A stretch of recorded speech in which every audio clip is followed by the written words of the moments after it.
What do you mean we just take a little each day? Brandon Gaines froze, his hands still wrapped around a mop handle, standing just outside the break room door. He wasn't supposed to be listening. He was just trying to find the cleaning supplies closet. But when he heard those words, everything in him stopped. This was his company.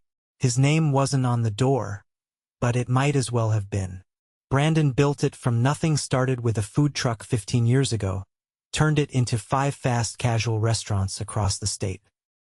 Now, at 48, he hadn't worked a shift in one of his own locations in nearly 6 years. He trusted people. Maybe too much. But lately, the numbers at Store 3 weren't adding up. Food cost was high, labor hours didn't match the schedule, and customer complaints were trickling in. His district manager, Owen, always had a calm answer. Just a rough patch. New hires. We're training better now. Except, the rough patch had lasted 6 months. So Brandon decided to stop depending on spreadsheets. He'd shaved his beard, dyed his hair lighter, and wore thick framed glasses. Most importantly, no one at Store 3 had ever met him in person. With 5 locations and a growing corporate layer, some of the newer hires barely knew what he looked like outside a framed photo in the office. He'd applied through a fake staffing agency, interviewing as Brian, a temp worker with kitchen experience. The manager, a guy named Kyle, had hired him on the spot. Store was short-staffed. He'd started that morning. It was only his second hour on the job. Inside the break room, 2 voices kept talking. "Yeah," said one. "A woman. Just a sandwich here. A drink there. Kyle says if we don't abuse it, no one cares." "Man," said the other, laughing. "I've been taking steaks home for my dad." Ain't nobody said nothing. Brandon stepped back quietly.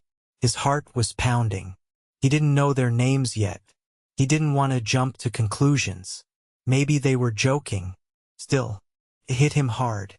He'd worked 18-hour days in a hot truck to get that first location off the ground. Slept in his car more than once. Now people were stealing from him, and the manager knew. He took a breath and walked back into the kitchen. "Brian, right?" asked a short, tired-looking guy at the burger station. "You ever work a fryer?" Brandon nodded. "Yeah, I got it." The guy, his name tag said Luis, looked relieved. "Good. We're 2 people down again." Kyle didn't even try to call backups. Brandon jumped into the fry station. The pace was fast, but he kept up. His arms remembered the rhythm. Drop, shake, salt, bag, repeat. He paid attention. Luis was fast and focused. Barely looked up even when orders piled up. A girl named Jessica ran the register. She smiled at every customer, even the rude ones. Handed out cups, cleaned trays, and wiped tables in between orders. She didn't take a break for nearly 3 hours. Kyle, the manager, was barely around. Came out of the office now and then to bark orders. "Why aren't the trash bins emptied? Someone check the restrooms." Then he'd disappear again. At one point, Jessica whispered to Brandon, "Don't take it personal. Kyle only shows up when the district guy's coming." By the time Brandon's shift ended, he was exhausted. But he stayed late, pretending to finish cleaning. Just to listen. Kyle came out of the office, sipping a drink. "Hey, Nate," he said to one of the guys Brandon didn't catch earlier. "You restocked the freezer?" "Yeah, but we're short on chicken again." Kyle shrugged. "Order more, and open another box from the back. Just mark it as damaged." Nate raised an eyebrow. "2 this week already." "No one checks invoices," Kyle said with a grin. "Trust me. Just keep it small and we're good." Brandon turned, keeping his head down. He couldn't believe what he was hearing. He went home that night, sat in his car for 10 minutes, and stared at the steering wheel. This wasn't just 1 or 2 people. It was a culture problem, at least in this location. And if Kyle was teaching that behavior, how far had it spread? The next morning, Brandon drove to store 5 and checked in under his fake name again, just to compare. The difference was night and day. The manager, a tall woman named Jasmine, ran a tight shift. She greeted every worker by name. When a new hire messed up an order, she didn't yell, just showed him how to fix it. The team moved smoothly like they actually cared. Brandon stayed quiet, worked the grill, and watched. No one pocketed anything. No one joked about stealing. Everyone worked hard. And at the end of the night, Jasmine stayed late to help clean. "Why are you still here?" Brandon asked. She shrugged. "I don't like leaving stuff for the morning crew. They get buried." That stuck with him. Over the next week, Brandon worked at all 5 stores, rotating shifts. He took detailed notes. What he saw made things clearer. Store 1 and 5 were solid. Store 2 needed more training, but no red flags. Store 4 had an underpaid crew, but they were trying. He made a mental note to restructure their shift rotations. But Store 3? That place was rotten from the top. By the end of the week, Brandon had names. Kyle, Nate, and the girl from the break room, her name was Amber. He also had another name, Jessica, the hardworking cashier who skipped her break, covered for others, and never complained. Brandon didn't sleep much that night. He had a decision to make, and he knew exactly what he had to do. Brandon stepped out of his truck before sunrise, the air still heavy with dew, the sky a dull steel gray. He didn't head to the front entrance of Store 3 this time. Instead, he entered through the back delivery door just as the first prep cook arrived and began unlocking the walk-in. He wasn't on the schedule today, but he told Luis, who looked surprised to see him, that Kyle had called him in for extra cleaning. No one questioned it. The place was always running behind, and nobody turned down free labor. Brandon had one goal: focus on what Kyle did when no one was watching him. By 10, the dining room was half full, and Brandon kept moving between the mop station and the back sink, clearing trays, wiping windows, trying to stay unnoticed. Kyle was in the office again, door shut, light off. Luis muttered under his breath when he passed by. At noon, a rush hit. Brandon offered to run food, and when he stepped into the kitchen lane, Jessica handed him a tray with a quiet, "Thank you." Her eyes looked tired, and a strip of gauze wrapped around her index finger. "What happened?" he asked. She kept her eyes on the screen. "Slicer blade. Yesterday." He glanced at her workstation. No cut gloves. No safety shield. "Did they send you home?" She shook her head. "Kyle said we were short. Said if I left, someone else would have to do my shift." Brandon didn't say anything. He just took the tray and walked it out to table 7. Back in the kitchen, Amber stood by the drink station, filling 2 large cups with ice. Her phone was tucked under her arm, screen still lit up with a social media app. She glanced at Brandon, then rolled her eyes and turned her back. He crouched near the cooler and scrubbed the baseboards, still listening. "Amber," Jessica said from the other side of the counter. "We're out of medium lids." Amber didn't turn around. "Then use large ones. They don't fit right. Then tell the customer we're out of mediums." "Not my problem." Jessica didn't argue. She just walked to the back to check the storage area herself. Kyle finally emerged from the office 15 minutes later, wearing sunglasses and chewing gum. He raised his voice over the kitchen buzz. "All right, I'm bouncing for a bit. Anyone calls, say I'm doing a bank run." Luis didn't look up from the flat top. "You doing the deposit?" Kyle shot him a look. "What do you think a bank run is?" Luis didn't answer. Kyle pulled his hoodie over his head and left through the side door. Brandon let the mop handle rest against the wall and followed him moments later, slipping through the back door and ducking behind the dumpster. He watched Kyle cross the parking lot, not toward his car, but toward the convenience store across the street. 10 minutes later, he came out with a paper bag and a drink, then sat on the curb and lit a cigarette.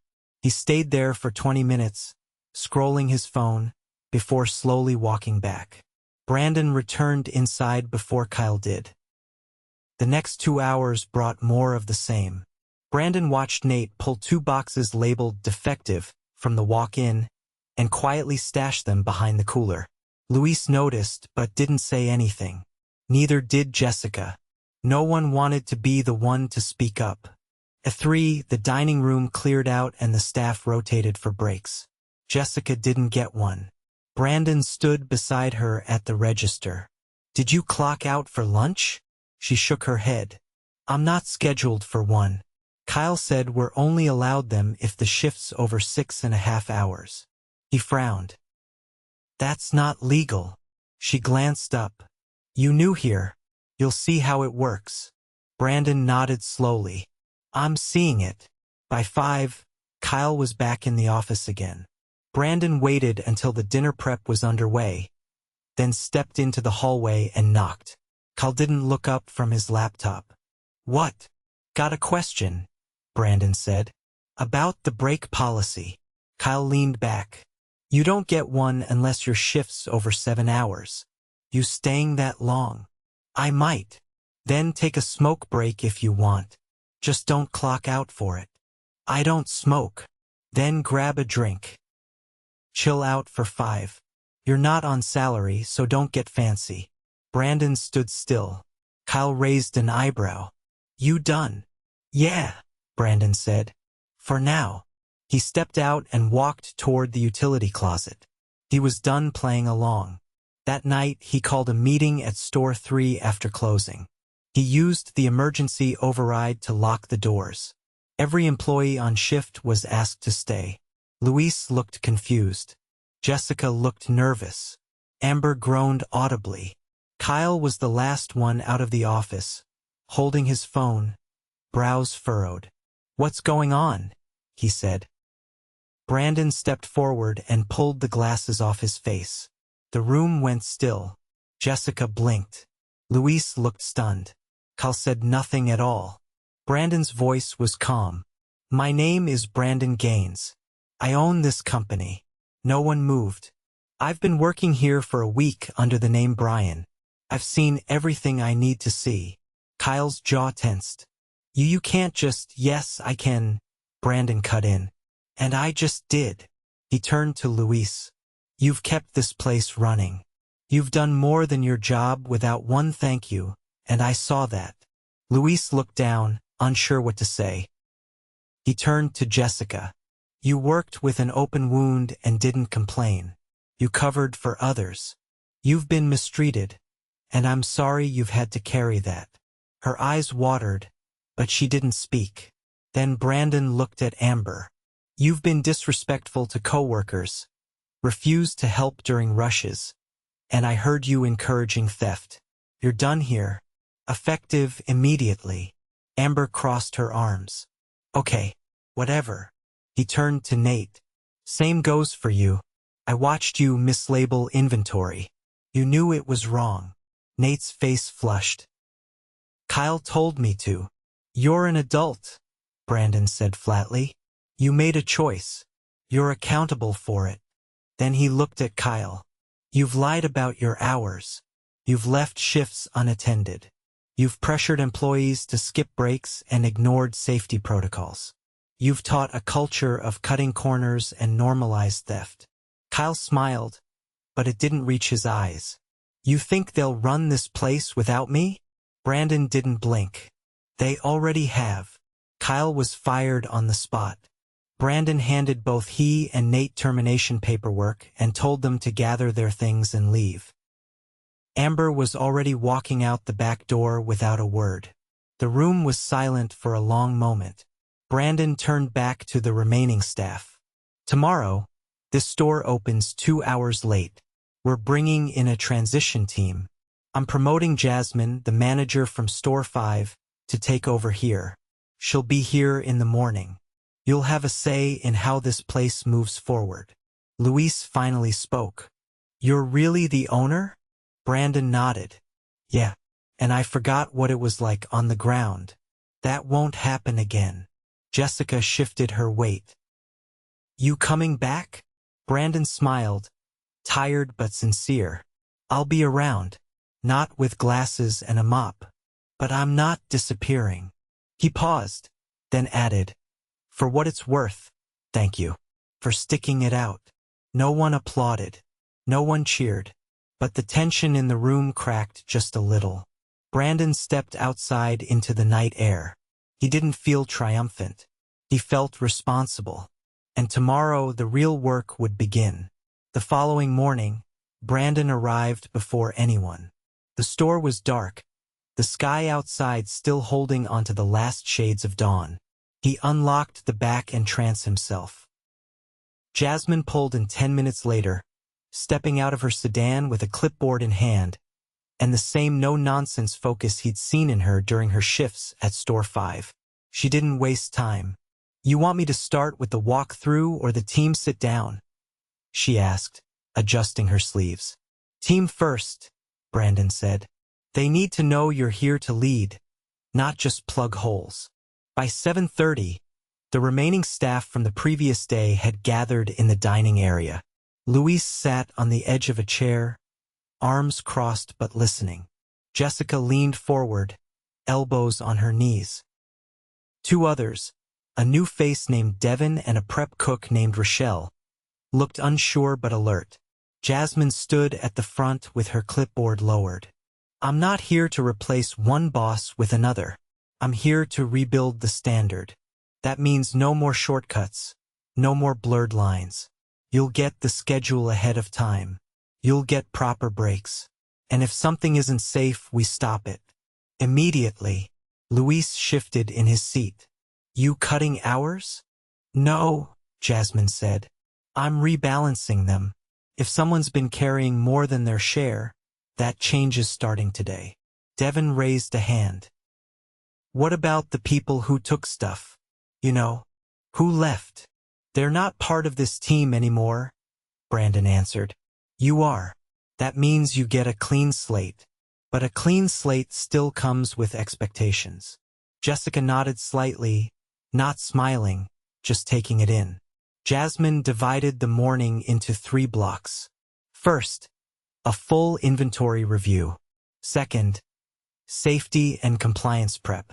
Third, a walkthrough of the kitchen and front lines with the whole team. Brandon stayed out of the way, watching quietly from the back booth. It became clear quickly that the deeper problems hadn't just been about theft. Training had been shallow. New hires hadn't been shown how to prep ingredients to spec. Labels were inconsistent. The fryer timers had been disabled weeks ago. Luis said Kyle called them a waste of time. Jasmine didn't raise her voice once. She noted everything, asked for clarification without judgment, and when someone didn't know how to do something, she showed them. When she spotted a stack of expired sauce packets behind the hot line, she called over Devin. You work this station? Sometimes, he said, hesitating. You see these? He looked down. Didn't know they were out of date. Not blaming you, she said. I'm asking, did anyone show you how to rotate stock? He shook his head. She tossed the packets in the trash. Then we start there. Brandon watched the team gradually shift from skeptical to engaged. Rochelle started asking questions about prep times. Jessica pointed out which machines hadn't been cleaned properly in weeks. Even Luis, who had been quiet most of the morning, began offering suggestions for reorganizing the dry storage. By late morning, the store looked halfway transformed. But Brandon knew the real test would come when the doors opened. They launched lunch service with a skeleton crew intentionally. Jasmine wanted to see what broke under pressure. She stepped into the expo lane herself, calling orders, redirecting traffic, and jumping in when things stalled. Jessica missed a modifier on a double burger. Jasmine caught it before it left the line and corrected it without a word. Devin dropped a tray of fries. He looked panicked for a moment, but Jasmine made eye contact and said, Reset, no rush, let's do it right. The team powered through. By 1:30, The rush had passed. Customers had waited longer than normal, but complaints were minimal. Brandon had quietly sat in the corner, observing reactions. The food was hot, the orders were accurate, and for the first time in weeks the pace felt sustainable. In the lull, Jasmine called Luis over. She handed him a small sheet of paper.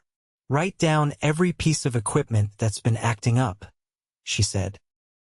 "Even the small things. If the toaster drags, if the fridge doesn't seal right, I want it listed." He nodded, glancing at Brandon. "You doing this at the other stores?" Brandon finally spoke. "Started here. This is where the fire was burning the hottest." Luis folded his arms. "You knew." "I saw enough," Brandon replied. "What I didn't know was how deep it went. I thought it was one or two bad apples. I was wrong." Luis looked at the paper again. "You said we'd have a say." "You will," Jasmine said. "But you've got to speak up when it matters." That afternoon, Brandon pulled Jessica aside while she was restocking lids at the drink station. "You're scheduled tomorrow?" She nodded. "Mid-shift. I want you to shadow Jasmine for the first half. Not to train, just to learn how she runs a floor." Jessica's eyes narrowed slightly. "You want me on management?" "Eventually," he said. "But only if you want it. I saw how you handled things last week. You've got the instincts for it." She didn't answer right away. "I don't want to be like him." "You won't be," Brandon said. "You'll lead different because you've been on the other end of it." That night, after the store closed, Jasmine gathered the team again. "We're not done," she said. "But this was a start. I'll be here for the next 3 weeks minimum. After that, we'll see what this place looks like." Brandon stood beside her. "Nobody earns trust in a day. You build it. That's what we're doing now." Luis leaned forward. "What about the stuff Kyle did? The fake write-offs, the missed deposits?" Brandon's tone was firm. "We're pursuing it legally. There's a system in place for that. But you don't have to worry about cleaning up their mess anymore. We've got it." No one clapped. There were no celebrations. But there was something better, a shared sense of determination. As the team filed out, Jasmine stayed behind with Brandon, stacking chairs. "You think the others will hold? The other stores?" She nodded. "They're healthier," he said. "But I'm not assuming anything anymore. I'll be rotating through all of them, no suits, no warning." Jasmine smiled faintly, not in amusement, but in recognition. "Smart." He looked around the dining room, clean floors, stocked shelves, labels properly aligned. It wasn't perfect, but it was honest. Before leaving, Brandon walked back to the office. The light was on now. The desk was stripped bare, emptied of anything Kyle had left behind.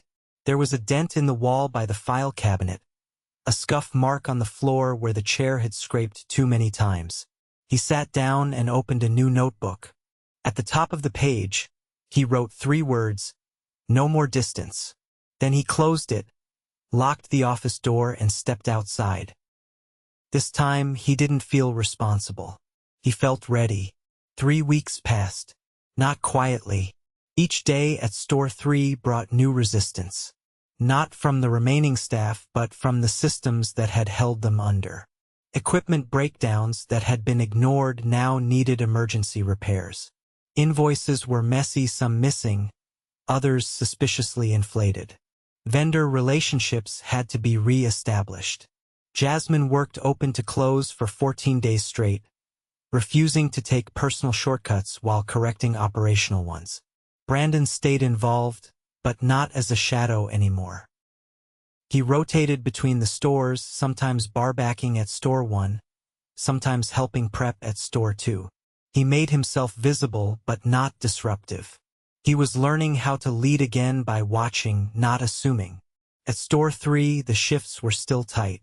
They couldn't afford to overstaff, not until revenue stabilized.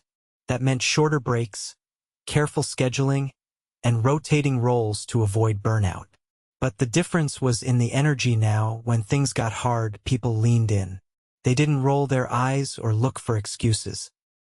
On a Tuesday afternoon, Jasmine pulled Brandon aside while they restocked dry goods. "I need to talk about Luis," she said, pressing a clipboard against her side. He closed the storeroom door behind them. "Problem? Opposite," she said. "He's taken over the prep schedule. Never asked, just saw it wasn't getting done right and started doing it. Quietly, accurately. I've checked his numbers. He's been dead on for over a week." Brandon nodded. "He ready for more?" "I think he already stepped up," Jasmine said. "We just haven't acknowledged it." Brandon walked into the kitchen later that day, caught Luis between orders. "You still picking up extra shifts this week?" he asked. Luis straightened up. "Yeah, Friday double. And Sunday night. You still want that?" "I don't mind," Luis said. "But I'd rather be doing something with more weight, if you're asking." Brandon leaned against the edge of the stainless table. "How do you feel about taking on inventory full-time? You'd work directly under Jasmine. Pay bump. Accountability." Luis wiped his hands on a towel. "Can I still work the line sometimes?" "You'd have some crossover," Brandon said. "But the bulk's behind the scenes." Luis didn't hesitate. "Yeah, I'm in." Jessica was a slower conversation. Brandon found her mid-shift on a Thursday, checking the new touchscreen POS system they'd installed a few days earlier. "You adjusting to the new layout?" he asked. "It's faster," she said. "Takes a minute to unlearn the old patterns, but it's cleaner." He watched her log out and wipe the screen. "Jasmine said you've been helping new hires with cashouts. They weren't getting it. No one showed them how. You want to make that part of your official role?" She narrowed her eyes. "You offering me a title?" "I'm offering you a trial run," Brandon said. "Shift lead. You'd still be on the floor, but you'd have the authority to train and correct." Jessica didn't answer right away. "I don't want people thinking I got it because I stuck around during the mess." "Then prove you earned it," he said. "You've got 60 days. If you're not comfortable, we step back. No pressure." She nodded, slowly. "All right. I'll do it." By the end of the week, Brandon had restructured the entire Store 3 leadership. Jasmine remained as GM, but now had Luis managing inventory and Jessica training front-of-house staff. Rochelle, who had quietly stabilized the prep line, was given oversight of kitchen sanitation and closeout duties. Late one evening, after the last order had gone out and the team was mopping floors, Jasmine leaned on the counter beside Brandon. "This place doesn't feel the same," she said. Brandon glanced up from his notes. "Better." "Yeah," she said, "but not just cleaner or more efficient. The silence is different. It's not heavy anymore." He closed the notebook. "We earned that." The following Monday, Brandon held a company-wide managers' meeting at a rented conference space downtown. All 5 store leaders were present, along with their assistant managers and shift leads. It was the first full gathering in over a year. Jasmine presented first, breaking down how Store 3 had gone from bottom ranked in food safety and labor costs to second best within a month. She didn't sugarcoat the challenges. "We're still rebuilding," she said. "But we're not hiding from it anymore." One by one, the other managers shared their updates. Jasmine's candor set the tone. Nobody bragged. Nobody dodged. They talked about what was working, what wasn't, and what needed to change. When it was Brandon's turn, he stood at the front, no slides, no notes. "I went undercover because I didn't trust what I was hearing, and I didn't like what I found. But the solution wasn't to fire people and walk away. It was to rebuild trust from the ground up." He scanned the room. "Going forward, every store will have anonymous reporting channels. Every manager will go through quarterly leadership audits. And every employee will receive quarterly feedback, not just when something goes wrong." A few heads nodded. Others took notes. "We're going to be honest about what we expect," Brandon continued. "And we're going to protect the people who meet those expectations. No more gray areas. No more just a little." He paused. "And if you're not ready to lead with that standard, step down now. No hard feelings. But don't stay and poison the well." No one moved. He nodded once. "Then let's go forward as one system, not 5 stores."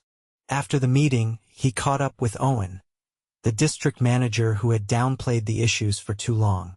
"You've been quiet," Brandon said, holding the door open as people filtered out. Owen adjusted his sleeves. "I missed it. I own that." "You didn't just miss it," Brandon said. "You explained it away." Owen looked down. "You want me gone?" "I want you to earn your seat again," Brandon replied. "You're on a performance plan. You'll report directly to me for the next 90 days. You don't meet the bar, we part ways." Owen nodded once. "Understood." Brandon didn't shake his hand. He just walked past him and stepped into the hallway. By the beginning of the next quarter, revenue at Store 3 had stabilized. Theft was down to 0. Customer satisfaction scores were climbing. More importantly, turnover dropped, people were staying. Brandon returned one night, unannounced, and ordered at the counter. Jessica greeted him, now wearing a name tag that read Shift Lead in clean black letters. She didn't flinch when she saw him. She just smiled and asked if he wanted a combo. He sat in the back booth and watched the kitchen hum. Luis was in the back corner, clipboard in hand, checking the walk-in cooler. Rochelle stood at the hand-washing sink, reminding a new hire to change gloves between stations. Jasmine passed through the line, quietly correcting a plating error without raising her voice. Brandon didn't stay long. He ate half his burger, left the rest, and slipped out the side door. Outside, he paused in the parking lot. No alarms were ringing. No lights flickered above the entrance. No shouting from the kitchen, just quiet competence. He walked to his truck, turned the key, and drove off into the night. Behind him, the store kept running clean, steady, and honest.